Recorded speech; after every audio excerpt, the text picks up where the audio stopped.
আসসালামু আলাইকুম। আমি এখন একটি খাটের খুঁটি এটার উপরে উঠবো। এটি হলো একটি 40 খুঁটি। একটি গ্রাহককে বিদ্যুৎ পায় না, লুজ সংযোগের কারণে বিদ্যুৎ পাচ্ছে না।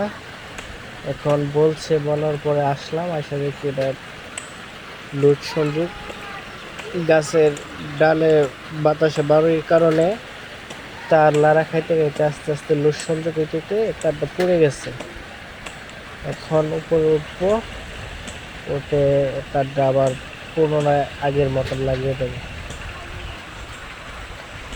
অনেক উঁচা খুঁটি, 40 খুঁটি, অনেক উঁচা।